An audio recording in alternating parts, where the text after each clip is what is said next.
यदि माइक्रोस्कोप से देख लिया तो वो सूक्ष्म रहा ही नहीं, क्योंकि वो हमारी आंखों का सब्जेक्ट बन गया। जो हमारे पांचों इंद्रियों का विषय नहीं बन सकता है उसे सूक्ष्म कहते हैं। और कर्म के कौन सा द्रव्य है? अजीव। और अजीव में भी कौन सा है? सूक्ष्म अजीव। कैसा है? सूक्ष्म। ये कर्म आ रहे हैं, जा रहे हैं, अपना फल दे रहे हैं, किंतु हमें उन कर्मों का प्रत्यक्षीकरण नहीं होता, किंतु अनुभव होता है। जैसे हम सुखी हैं तो हमें पुण्य कर्म का अनुभव हो रहा है कि मेरा पुण्य मेरा साथ देता है। हम दुखी हो जाते हैं तो तब हमें समझ में आता है कि कोई ना कोई असाता कर्म मुझे पीड़ा दे रहा है। हम फलों के द्वारा कर्मों का अनुभव करते हैं, सीधे सीधे कर्मों का अनुभव होने वाला, क्योंकि वो अवधि ज्ञान, मनापर्यय ज्ञान और केवल ज्ञान का विषय है। जो भी सूक्ष्म है वो हमारे ज्ञान का विषय नहीं है, किंतु वो कर्म है। वो कर्म फिलॉसफी हमारे लिए क्यों सीखना है? क्योंकि हमारा पूरा जीवन ही कर्मों से संबंध रखता है। जन्म से लेकर मरण तक एक भी ऐसा समय नहीं है जिस समय में तुम कर्मों से अछूते हो। कर्म तुम्हें बंधते हैं, कर्मों का फल तुम भोगते हो। प्रति पल कर्म का बंध है और प्रति पल तुम पिछले कर्मों का बंध, पिछले कर्मों का भोग रहे हो, उनका फल भोग रहे हो। तो जब जन्म से मरण तक जिसका हमारे साथ रिलेशन है उसके विषय में कुछ जानकारी होना जरूरी है। जो हमें पीड़ा देते हैं, जो हमारे लिए दर दर की ठोकरें खिलाते हैं, जो हमारे लिए असफल करते हैं, जो हमारे लिए पारिवारिक अशांति का कारण बनते हैं। हम बहुत काम करना चाहते हैं किंतु काम में सफलता हमारे लिए नहीं मिलती है। इसके पीछे कौन है? वो कर्म है। उन कर्मों को समझ लोगे तो फिर तुम्हारा और एक रास्ता साफ हो जाएगा। फिर तुम्हें समझ में आ जाएंगे कि ऐसे कौन से कर्म हैं, क्या करने से वो कर्म बंधते हैं, और मेरे रास्तों में, मेरी राहों में जो रोड़ा बन करके आते हैं, मेरे काम रुक जाते हैं। शरीर को बीमारी देने वाला कौन है? कर्म है। मन को अशांति देने वाला कौन है? कर्म है। हमारे लिए धन धान्य में जो रोड़े डालता है, जो हमारे लिए गरीब बनाता है, वो भी कौन है? कर्म है। अमीर बनाता है वो कौन है? सारे सुख दिखाता है वो कौन है? सारी बातें कर्म से रिलेटेड हैं, किंतु मेरी आत्मा कर्म का फल नहीं है। ये बात आप ध्यान में रख लीजिए। मेरी आत्मा स्वतंत्र द्रव्य है, मैं जीव द्रव्य हूं और मेरी आत्मा किसी कर्म का फल नहीं है, किंतु मेरी आत्मा को सुख और दुख देने वाला कौन है? वो कर्म है। उस कर्म को मेरे लिए समझना है। तो कर्म क्या चीज है? कौन सा द्रव्य है कर्म? दो ही चीजें है ना इस दुनिया में, एक लिविंग और एक नॉन लिविंग। तो कर्म कौन सा द्रव्य है? नॉन लिविंग द्रव्य है। वो कर्म कहां से आया? मेरे ही विचारों के कारण, मेरे ही बोलने के कारण और मेरे ही शारीरिक चेष्टाओं के कारण। तीन कारणों से कर्म का बंध होता है। कितने कारणों से? कौन से हैं वे तीन कारण? मन के विचार और वचनों से बोले गए शब्द और शरीर से की गई क्रियाएं। जितनी भी हलन चलन चेष्टाएं हमारे शरीर से होती हैं, इन तीनों के माध्यम से क्या होता है? कर्मों का आना होता है, जिसे हम शास्त्रीय भाषा में आश्रव कहते हैं। क्या कहते हैं? आश्रव। अब देखिए क्या हुआ, प्रोसीजर क्या हुआ एग्जैक्टली। जैसे आपने कुछ सोचा, प्रतिपल आप सोच रहे हो, एक मिनट भी ऐसा है जिसमें आप निर्विचार स्थिति में जाते हो। एक भी समय ऐसा नहीं है जब हम निर्विचार हो जाते हो। हम सोच ही रहे, हम सोए भी हैं तो भी हमारी विचारधाराएं चल रही है। ये मत समझना कि मैं सो गया तो मन भी सो गया। मन कभी नहीं सोता, मन की विचारधाराएं चलती ही रहती हैं। तो हम कुछ सोच रहे हैं या कुछ बोल रहे हैं या हमारे शरीर से कोई क्रिया हो रही है, बातें ना करें तो हमारे मन से, वचन से और काय से क्रिया हो रही है। अब क्या होगा? उस समय जो है जब आपका मन या वचन या काय ये क्रिया कर रहा है, उस समय जो कार्माण वर्गणा है, कार्माण वर्गणा किसे कहा हमने? कर्म का रॉ मटेरियल।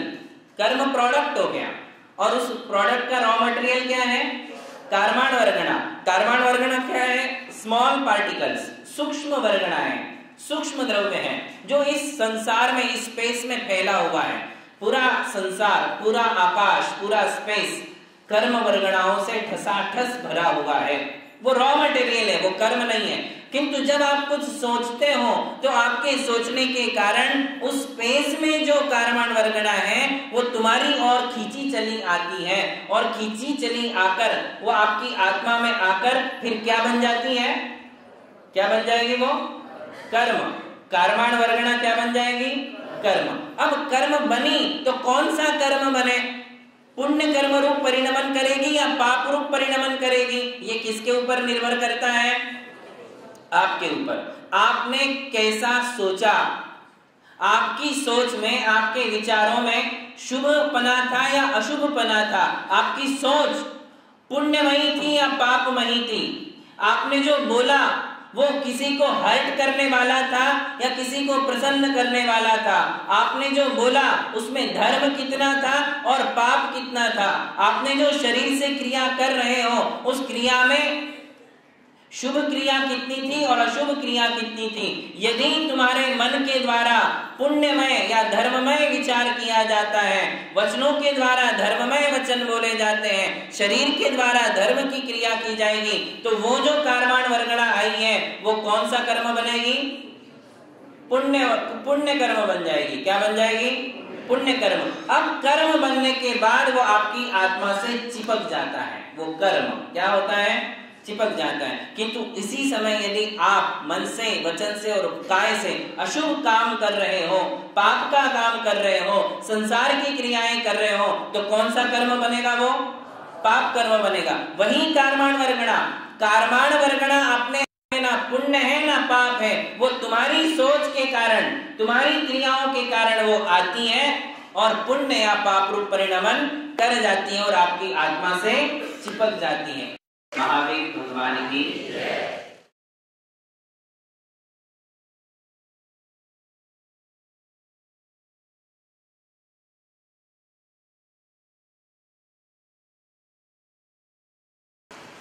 नमो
कंधों को बिना हिलाए श्वास लेते रहे, श्वास छोड़ते रहे। नमो अरिहंताणं,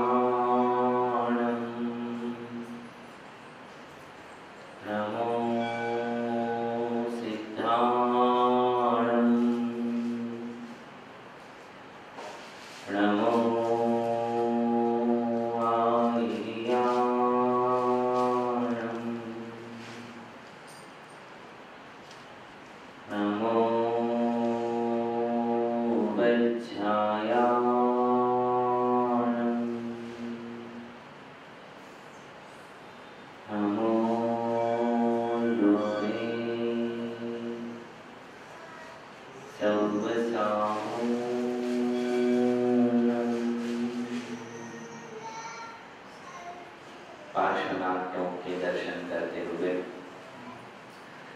अपनी आंखों को धीरे से खोल ले। हम बंद तो कर सकते हैं आज आपके लिए चारों प्रकार का कर्म बंद हो सकता है, क्योंकि क्रूर लोगों की क्या कमी है, तभी तो नरकों में जाएंगे। हलाहल जैसे कर्म का बंद करेंगे तभी तो नरक में जाएंगे।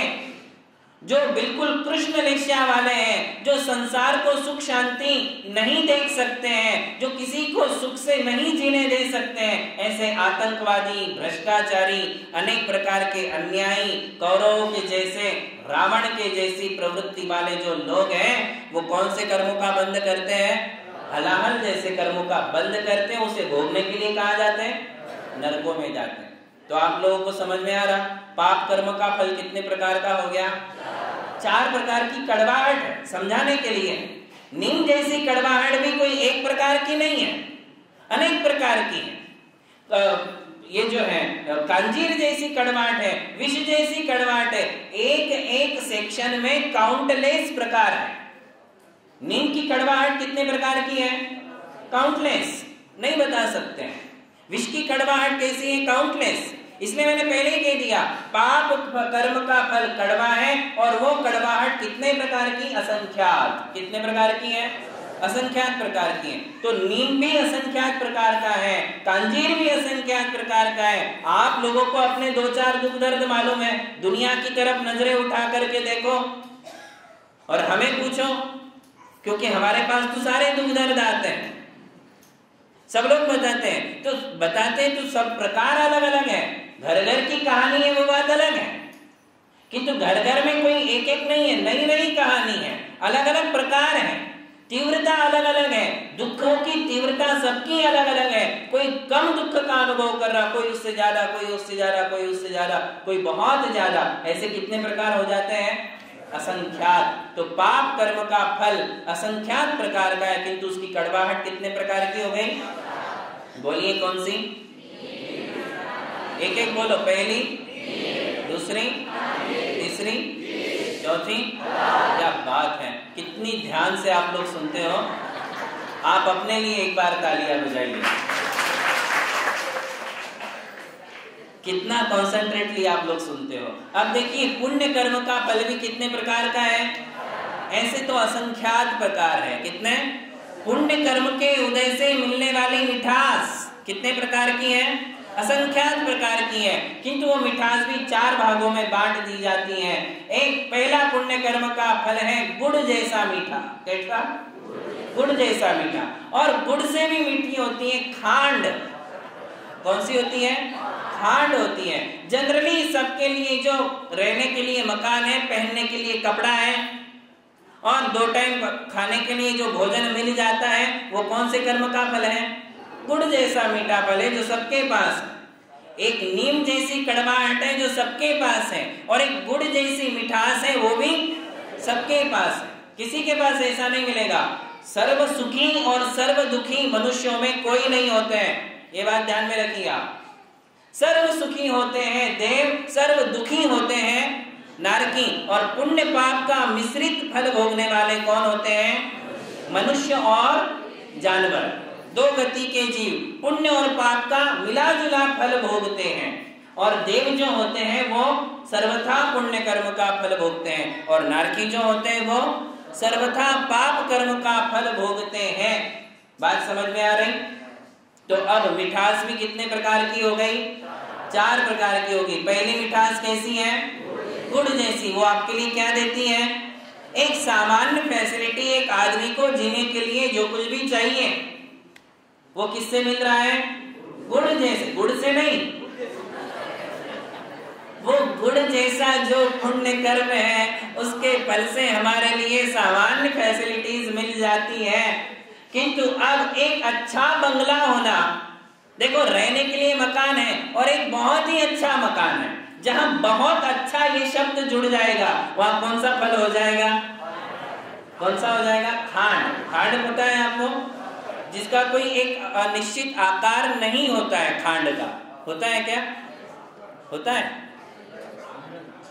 रेस नहीं रहता। जिसका कोई एक निश्चित आकार नहीं है, वो कौन है? खांड। वो गुड़ से ज्यादा मीठी होती है। तो वो खांड जैसा जो पुण्य कर्म है वो जो हमारे लिए देगा वो सामान्य के साथ बहुत अच्छा देगा। घर है बहुत अच्छा है, पत्नी है सबके पास है, सबके पास पत्नी है, ये कौन सा फल है? गुड़ जैसा। और पत्नी नहीं है तो ये विशेष पुण्य है क्या? पत्नी नहीं मिल रही तो बोल रहे खांड जैसा। वो अभी अनुभव कर रहे हो। यही तो बात है। शादी के बाद इमोशंस होने चाहिए, वो पहले होते हैं। शादी के बाद इमोशंस होने चाहिए, वो इमोशंस पहले हैं। और शादी के पहले वैराग्य आना चाहिए, वो शादी के बाद आता है। यही तो तकलीफ है। शादी के बाद सारी फीलिंग्स, सारे इमोशंस मिट जाते हैं और वैराग्य आने लग जाता है। और शादी के पहले पगलाए रहते हो, करना है, उसके पीछे ही दौड़ते रहते हो। तो मैं आपसे कह रहा था कि शादी हो जाना ये गुड़ जैसा है, किंतु अच्छी पत्नी मिलना ये क्या है? खांड जैसी मीठी पत्नी मिलना, बोलने वाली, मीठा बोलने वाली, मीठा व्यवहार करने वाली, सबके साथ समझौता करने वाली, परिवार का ध्यान रखने वाली, अतिथियों का सम्मान करने वाली, रोज मंदिर जाने वाली, रात में भोजन नहीं करने वाली, धार्मिक मर्यादाओं का पालन करने वाली और आपको रोज धोख देने वाली। ऐसी यदि पत्नी मिल जाए तो देखना ही क्या है, आप बोलोगे कि स्वर्ग आ गया यहाँ। ये कौन सा फल है? खांड जैसा मीठा फल है। कैसा है? पत्नी का होना मात्र जो है वो गुड़ है, किंतु अच्छी पत्नी का होना ये क्या है? बेटे होना, पुत्र होना, ये कौन सा फल है? गुड़ जैसा है। किंतु अच्छे बेटे होना, हमारी आज्ञानुवर्ती बेटे होना और उनके लिए अच्छे संस्कार होना, निर्व्यसनी बेटे होना, बाप बाप की सेवा करने वाले बेटे होना, अच्छे बेटे होना, ये कौन सा फल हो गया? खांड जैसा फल हो गया। घर है किंतु एक अच्छा घर है। एक आध गाड़ी है तो वो गुड़ है, किंतु 4-4 गाड़ियां हैं। एक आध नौकर है तो ठीक है, 4-4 10-10 नौकर बैठे हुए, ये सब कौन सा फल है? देखिए पुण्य कर्म का है। पुण्य कर्म वैभव दिखाता है। क्या दिखाता है?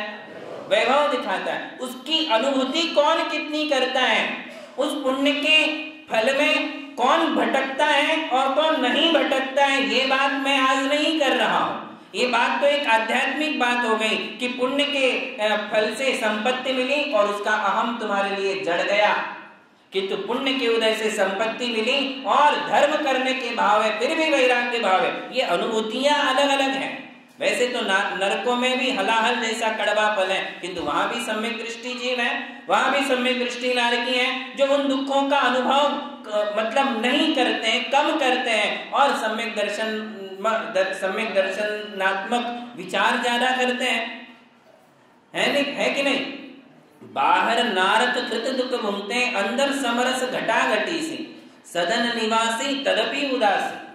ऐसी बातें जो है कवियों ने की हैं कि बोले बहुत बड़ा राजमहल है, चक्रवर्ती की संपदा है, फिर भी तीर्थंकर प्रभु का ध्यान करते हैं, फिर भी मुनियों को आहार दान देते हैं, फिर भी वो एक दिन वैराग्य मार्ग पर चल पड़ते हैं, सब कुछ त्याग करके। ये अपना पुरुषार्थ हो गया। कौन सा भाव हो गया? ये पुरुषार्थ वाली बात हो गई। वो आज हमारा विषय नहीं है। आज तो हमारा केवल विषय ये है कि हमारे लिए मीठे मीठे फल देने वाला कौन सा कर्म है? पुण्य कर्म है। वो पुण्य कर्म कहाँ से आया? किसी ने तुमको गिफ्ट में दिया, भैया तुम मेरे भगत हो, रोज मेरी सेवा करते हो, ये ले जाओ पुण्य। ऐसा है क्या?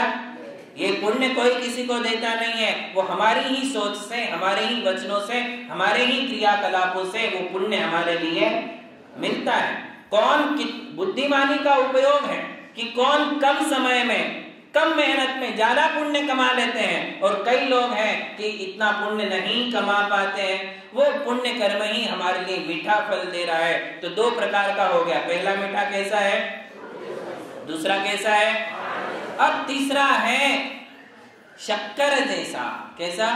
खांड से भी मीठी शक्कर होती है। ये मैं अपने मन से नहीं बता रहा हूं, ये हमारे कर्मकांड नाम के शास्त्र में या षटखंडागम सूत्रों में इसकी विवेचना है कि पुण्य कर्म की मिठास 4 प्रकार की, पाप कर्मों की कड़वाहट भी 4 प्रकार की, उसमें यही नाम दिए हुए हैं। पहला है गुड़, दूसरा है और तीसरा कौन सा आया?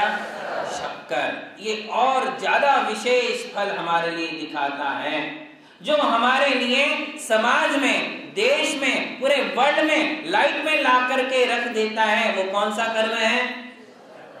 शक्कर जैसा कर्म है, जो सारे दुनिया की नजरों में आ जाए, ऑल ओवर वर्ल्ड में जो फेमस हो जाए, पूरे देश की नजरों में आ जाए। वो कौन सा कर्म उसको वहां तक ले गया? शक्कर जैसा कर्म उसके लिए वहां तक ले गया। अथाह संपत्ति है, संपत्ति का कोई अंत नजर नहीं आता है। कितनी गाड़ियां हैं पता नहीं, कितने नौकर हैं पता नहीं, कितनी जमीन जायदाद है पता नहीं, कितने उसके पास जो है सोना चांदी और कैश है, इसका कोई अता पता नहीं है। ये कौन सा फल है? शक्कर जैसा फल है। कहां से आया ये मत पूछो, ये सब कुछ चीजें कहां से है ये मत पूछिए, किंतु ये निश्चित है कि उसका पुण्य कर्म यदि साथ नहीं देता था तो उसका पाप भी पचने वाला नहीं था। आज उसका कौन सा पुण्य कर्म उदय में है? शक्कर जैसा पुण्य कर्म उदय में, जो राजा बना देता है। क्या बना देता है? Prime minister.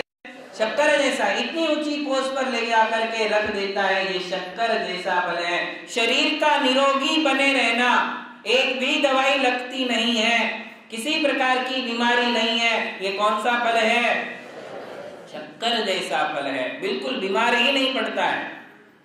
ये शक्कर जैसा फल है। निरोगी काया का होना और परिवार में बेहद सुख शांति बनी रहना, ये भी कौन सा फल है? शक्कर। कभी कोई झंझा नहीं, झंझट नहीं, किसी प्रकार का दुख दर्द नहीं, कहीं भी बिजनेस में, व्यापार में, कहीं भी किसी प्रकार का कोई रोड़ा नहीं। ये शक्कर जैसा फल है। और एक चौथा आता है वो अमृत। कौन सा है? अमृत जैसा फल आज हमारे लिए दिखाई नहीं देता है। देखिए अमृत जैसा फल किन्हें होता है? अमृत जैसे पुण्य कर्म का फल भोगते हैं तीर्थंकर, चक्रवर्ती, जो पंचकल्याणकों के सुखों को भोगते हैं। चक्रवर्ती जो 6 खंड का अधिपति हो जाता है, या जो स्वर्ग के इंद्र होते हैं, ये सब कोई कौन सा फल भोग रहे हैं? अमृत जैसा। या देव गति के सारे देव जो अणिमा, महिमा, लघिमा आदि अष्टरुद्धियों से समन्वित होते हैं, विक्रिया करने की शक्ति जिनमें है, और जो संसार से सर्वश्रेष्ठ इंद्रियों का सुख भोगते हैं, ऐसे सारे देवों का फल कौन सा है? अमृत जैसा। कौन सा फल है? ये चारों फल, चाहे वो पुण्य के हो चाहे पाप के हो, ये किससे रिलेशन रख रहे हैं? फिजिकली किससे है? ये इंद्रियों का सुख है। कौन सा सुख बताया जा रहा? मन का सुख नहीं बता रहे। देखिए कई लोग जो हैं सब कुछ है, सब कुछ होने के बाद भी दुखी रहते हैं, वो बात अलग है। और कई लोग हैं जो पाप कर्म के कड़वे फल भोगते हैं, किंतु कड़वे दिनों में वो केवल धर्म की शरण में रहते हैं और उसका अनुभव ज्यादा नहीं करते हैं, आर्त ध्यान नहीं करते हैं। ये दूसरी बात हो गई। ये क्या है? दूसरी बात है। हम आज आपके लिए जो सुख और दुख की चर्चा कर रहे हैं वो केवल फिजिकल सुख और दुख की बात है, जो केवल इंद्रियों के सुखों की बात है। तो इंद्रियों के सुख पुण्य कर्म के उदय से मिलते हैं, और इंद्रियों के दुख भी पाप कर्म के उदय से मिलते हैं। तो वो पाप कर्म के उदय से मिलने वाली कड़वाहट कितनी हो गई? और पुण्य कर्म से मिलने वाली मिठास भी। और ये दोनों कर्मों का बंध किसने किया था? मैंने ही किया था। इन कर्मों को मैंने ही इनवाइट किया था, इसलिए ये कर्म मुझे आज सुख या दुख दे रहे हैं। यदि भविष्य में तुम्हें ऐसे सुख चाहिए तो आज मुझे वो पुण्य कर्म करना पड़ेगा, उसका बंद करना पड़ेगा, तब जाकर के मेरे लिए ये फल मिलेंगे। अब एक बात यह है, जो बात मैंने प्रारंभ की थी वो चर्चा आज नहीं हो पाई, कल हम आपके लिए उसका विशेष विवेचन करेंगे। बहुत ही महत्वपूर्ण विषय है कि जो पाप मेरे द्वारा हो गया, किसी महिला के द्वारा भ्रूण हत्या हो गई, एबॉर्शन हो गया, समझ रहे बात? अब उसके लिए कौन से कर्म का बंध हुआ? विष जैसे। कौन सा पाप बंधा? विष जैसा। यदि जानबूझ करके एबॉर्शन हुआ है, जानबूझकर यदि बच्चे की हत्या हुई है, तो तुमने उसको मनुष्य पर्याय में आने से रोका है। नहीं मालूम वो क्या बन जाता, नहीं मालूम वो जैन कुल में आया था, जैन कुल में यदि उसके लिए भगवान मिलने वाले थे, गुरु मिलने वाले थे, मंदिरों का सानिध्य मिलने वाला था, सम्यक दर्शन प्राप्त कर लेता, मनुष्य पर्याय सार्थक कर लेता, तुमने उसके लिए मनुष्य पर्याय में आने से रोका, तो ये बहुत बड़ा पाप है। और कैसा पाप है ये? विष जैसा कर्म बंद कराने वाला ये पाप है। अब प्रश्न ये है कि जाने में या अनजाने में। देखो, किंतु जाने और अनजाने दोनों शब्दों में बहुत अंतर है। अनजाने में हो जाना और जानबूझ करके करना, दोनों में महान अंतर है और दोनों की कड़वाहट में भी बहुत बड़ा अंतर पड़ जाता है। चलो ये हो गया है, चाहे वो अनजाने में हुआ हो चाहे जाने में हुआ हो, तो क्या उस कर्म का फल उसे भोगना ही पड़ेगा? क्या कोई ऐसी सुविधा है कि उस कर्म को हम शांत कर सकते हैं? इस बात की विवेचना हम आने वाले दिनों में करेंगे। कल आपको ये बात बताएंगे। ये एक एग्जाम्पल दिया, ऐसी कई बातें हैं। तो वो जो कर्म बंधे हैं, क्या उनका फल भोगना पड़ता है? यदि हाँ, तो फिर तो कोई रास्ता ही नहीं है। यदि नहीं, तो फिर उसके लिए हमें क्या करना चाहिए, वो बात हम आपके लिए कल बताएंगे। महावीर भगवान की जय।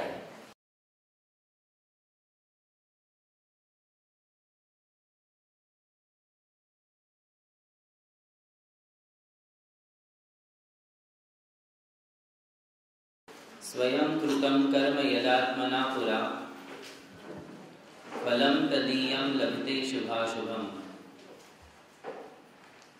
परेण दत्तं यदि लभ्यते स्फुटं स्वयं कृतं कर्म निरर्थकं तथा। सामायिक पाठ में आचार्य अमित गति जी की ये पंक्तियां हैं और उन्होंने कहा कि स्वयं कृतं कर्म यदात्मना पुरा, पूर्व जन्मों में या इस जन्म में, विगत समयों में इस आत्मा ने जो कर्म बांधे हैं, फलम तदीयम लभते शुभाशुभम, उन्हीं कर्मों का फल आत्मा भोगती है। परेण दत्तम यदि लभ्यते स्फुटम, यदि दूसरा व्यक्ति तुम्हें सुख दुख देने लग जाए तो फिर आपके खुद के किए हुए कर्म तो निरर्थक हो जाएंगे। इसका अर्थ है कि हमारे सुख और दुख का मूल कारण यदि कोई है तो हमारे द्वारा बांधे हुए कर्म है।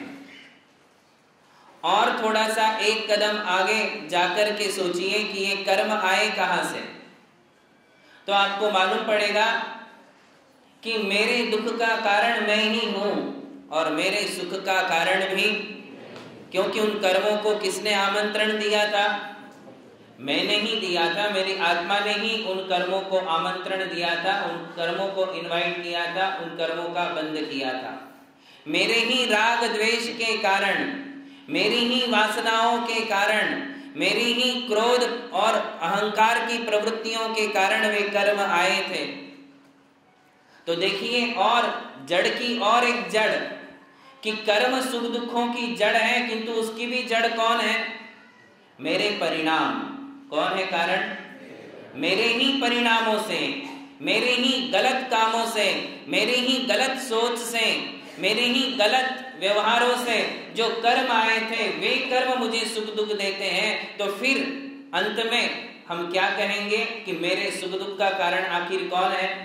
मैं ही हूं। और आप बताइए कि जब मेरे सुख और दुख का कारण मैं ही हूं तो हम जीवन भर किसे कोसते हैं?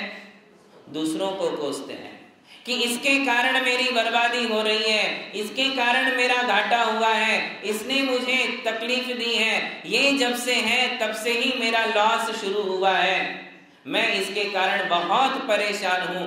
यही वचन वर्गणाएं, यही भाषा वर्गणाएं आज हमारे मुख से निकलती हैं। हम जीवन भर दूसरों के मत्थे, अपने करनी को दूसरों के मत्थे जड़ते हैं कि उसके कारण अपनी करनी आप करे सिर औरन के धरता। दूसरों के लिए हम दोषी ठहराते हैं, किंतु आचार्य कहते हैं कि जब तुम्हारे कर्म अनुकूल होंगे तो अपने आप सब लोग तुम्हारे अनुकूल हो जाएंगे। जब तुम्हारा कर्म प्रतिकूल होगा तो तुम्हारे लोग ही तुमसे प्रतिकूल हो जाएंगे। आखिर प्रतिकूल कौन है? मेरा कर्म।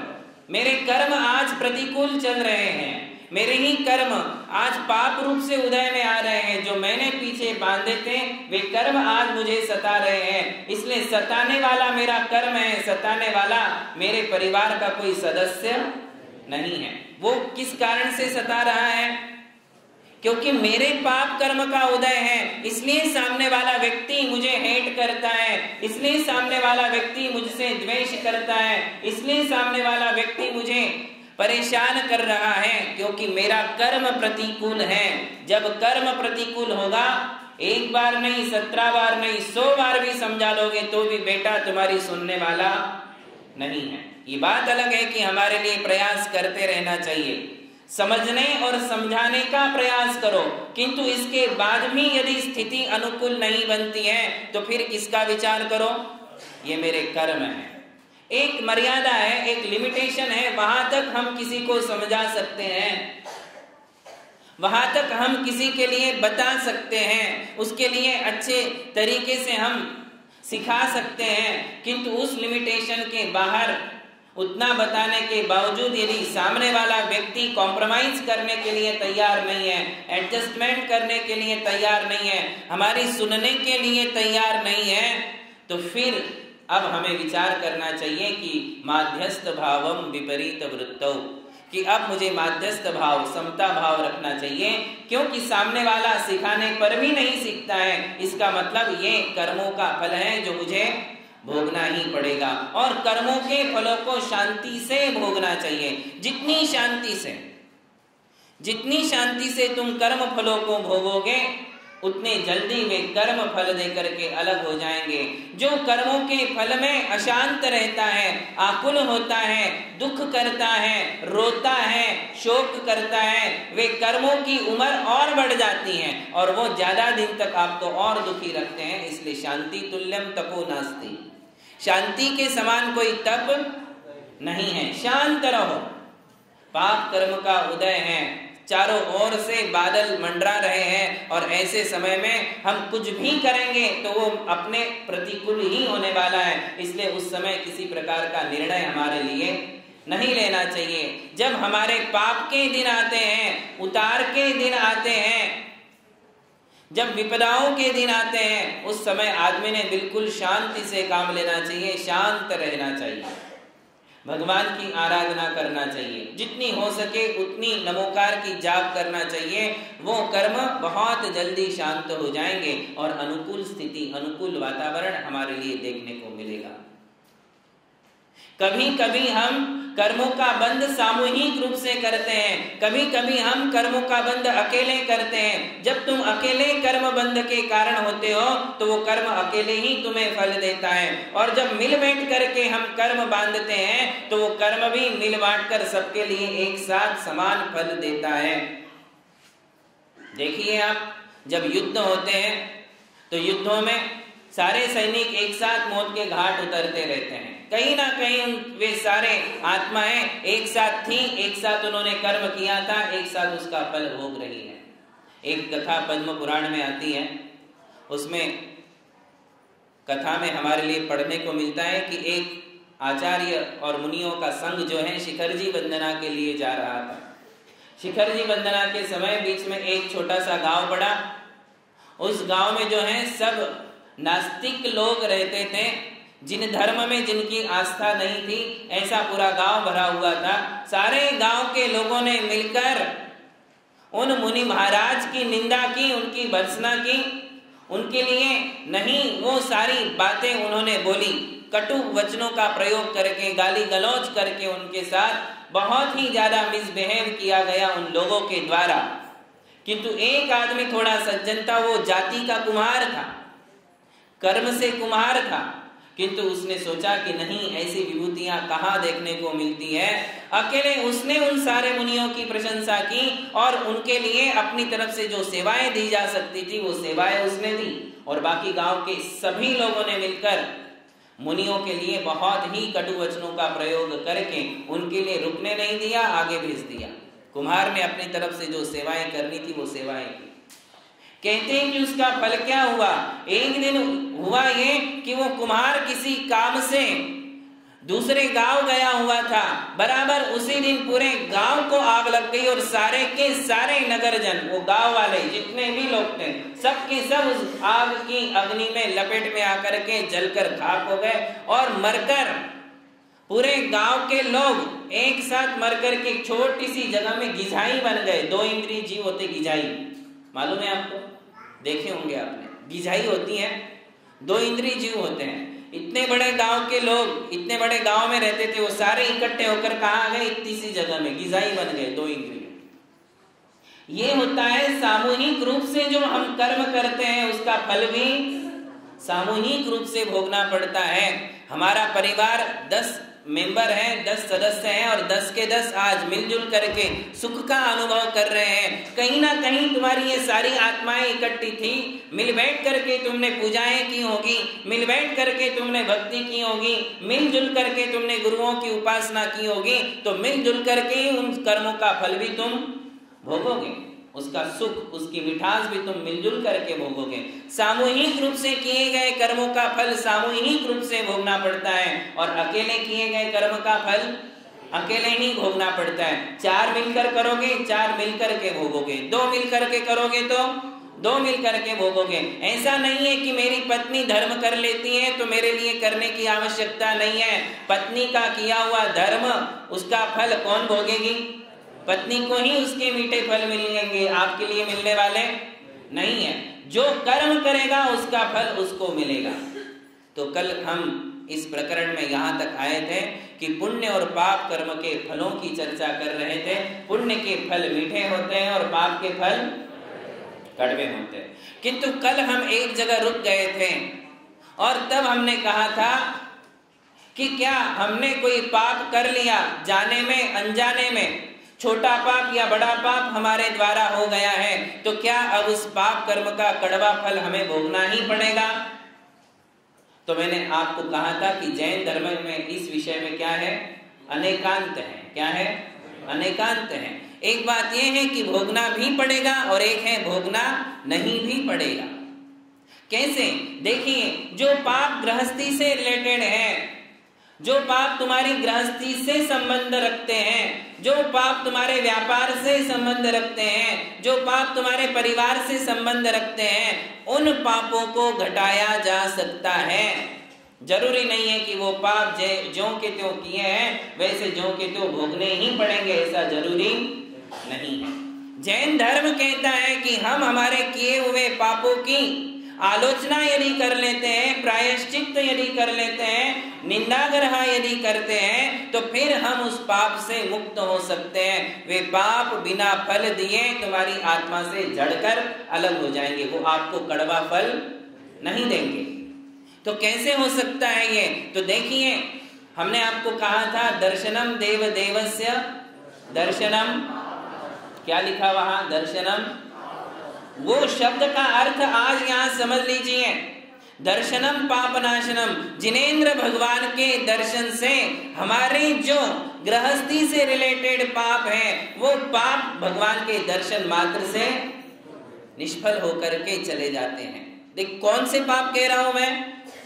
जो आपकी गृहस्थी से रिलेटेड है, जिसमें आप हिंसा, झूठ, चोरी, कुशील, परिग्रह आदि पाप करते हो, जिसमें आप दूसरों को धोखाधड़ी करते हो, धोखाधड़ी से पैदा हुए पाप, दूसरों को चीटिंग करके पाप जो आपने कमाया है व्यापार आदि में, या क्रोध, मान, माया, लोभ से उत्पन्न हुए पाप, अथवा 7 व्यसनों से पैदा हुए पाप, गलत कामों से जो पाप का बंध हुआ है, उन पापों का नाश हम कैसे कर सकते हैं?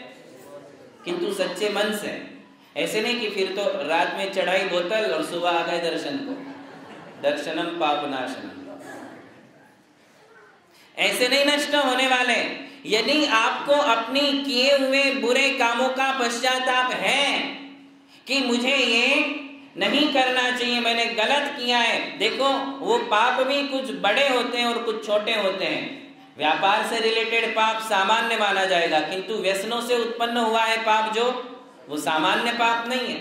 यदि आपने मांसाहार कर लिया जानबूझ के, शराब पी ली जानबूझ के, परस्त्री सेवन कर लिया, वेश्या घर में जाकर वेश्या का सेवन कर लिया है, यदि ऐसा तुमने पाप किया तो वो पाप तो अनावश्यक पाप है। वो अनावश्यक पाप था, इसलिए वो विशेष पाप हो गया। उसकी तो आपके लिए विशेष अनुष्ठान करने होंगे, तब जाकर के वो पाप धुलेंगे। किंतु सामान्य पाप भगवान के दर्शन से नष्ट हो जाते हैं, सामान्य पाप प्रतिदिन की हुई पूजाओं से नष्ट हो जाते हैं। व्यापार तो छोड़ नहीं सकते, झूठ बोलना भी छोड़ सकते क्या? नहीं छूटता है, क्योंकि आप जिस अवस्था में हो वहां आपको 100 झूठ बोलनी पड़ती है, वहां आपके लिए 100 लोगों को के साथ दगाबाजी करनी पड़ती है। आप उसको कम कर सकते हो, किंतु फिर भी ये आपके द्वारा हो ही जाता है। 108 प्रकार से वे पाप कर्मों का बंध आप करते हो। कितने प्रकार से? समरंभ समारंभ आरंभ, मन वचन कीने प्रारंभ, कृत कारित अनुमोदन ते, क्रोधादि चतुष्टय। ऐसे इनको गुना करो। बोले क्या क्या आ गया? संरंभ, समारंभ और आरंभ। किसी कार्य करने का मन में संकल्प करना, किंतु कौन सा काम? बुरा काम। गृहस्थी से रिलेटेड काम करने का मन में संकल्प करना, फिर उस संकल्प के अनुसार सामग्री को इकट्ठा करना और आरंभ यानी वो काम कर डालना। और वो काम कैसे हुआ? मन से, वचन से और काय से। उसी प्रकार उसमें क्या रहा है? कृत, कारित और कृत यानी खुद करना, कारित यानी दूसरों से करवाना, और अनुमोदन यानी करने वालों की अनुमोदना, समर्थन करना। इसी प्रकार वो काम संपन्न हुआ है क्रोध से, मान से, माया से और इस 108 प्रकार से। इनको एक दूसरे से गुना कर दो। 3 से गुना करो 3 को, उससे गुना करो और 3 को, और उससे गुना करो 4 को, तो कुल कितने हो गए? 108 प्रकार से पाप कर्मों का बंध होता है। उन पाप कर्मों की निर्जरा भगवान के दर्शन से होती है, उन पाप कर्मों की निर्जरा भगवान के अभिषेक से होती है, उन पाप कर्मों की निर्जरा प्रतिदिन भगवान की पूजा से होती है। ध्यान रखना, सामान्य पापों को नाश करने का ये बिल्कुल सरल उपाय है। कौन सा उपाय? प्रतिदिन भगवान की पूजा करो, प्रतिदिन मुनियों को आहार दान दो, प्रतिदिन गुरुओं की सेवा करो, प्रतिदिन भगवान का अभिषेक करो, दर्शन करो। ये काम करते रहने से हमारे पाप कर्मों का बैलेंस हो जाता है। और जो लोग ये धर्म कार्य नहीं करते, जो बेसिक हैं, जो रोज करने योग्य हैं, इसे ही आप नहीं करोगे तो आपके पाप का घड़ा भरता जाएगा, क्योंकि आपने दूसरा कोई उपाय सोचा ही नहीं है। पाप तो आ ही रहा है, किंतु पुण्य को संचय करने का और इन पापों को भगाने का कोई काम आपके द्वारा नहीं हो रहा है। तो नहीं होगा तो क्या होगा? पाप कर्म जो है आपकी आत्मा में बढ़ते जाएंगे और वो आगे जाकर के आपको कड़वा फल देंगे, कड़वा फल दिखाएंगे। बात समझ में आ रही है? मैं ये कह रहा हूं कि जो पाप तुमने ऐसे कामों में किए हैं, वो पाप बिना फल दिए क्या झड़ सकते हैं? झड़ सकते हैं। अन्य क्षेत्रे कृतम पापम धर्म क्षेत्रे विनश्यति। क्या कहा? जो आपने घर में, दुकान में, मकान में, बाजार में, परिवार के साथ बैठकर, मित्रों के साथ बैठकर जो पाप किया है, जो पाप सोचा है, जो पापात्मक वचन बोले हैं, जो पाप कार्य किए हैं, वो धर्म कार्य में, धर्म क्षेत्र में आने से, सच्चे मन से भक्ति करने से वो पाप हमारे नष्ट हो जाते हैं। किंतु जो पाप करना आवश्यक नहीं था, जैसे भ्रूण हत्या की बात मैंने कल कही थी, जैसे आज मांसाहार और शराब की बात कर रहा हूँ, जैसे वेश्या व्यसन और परस्त्री व्यसन की बात कर रहा हूँ, ये पाप करना तो आवश्यक नहीं था, किंतु वो भी यदि आपके द्वारा हो गया है तो उसके लिए अब क्या करना पड़ेगा?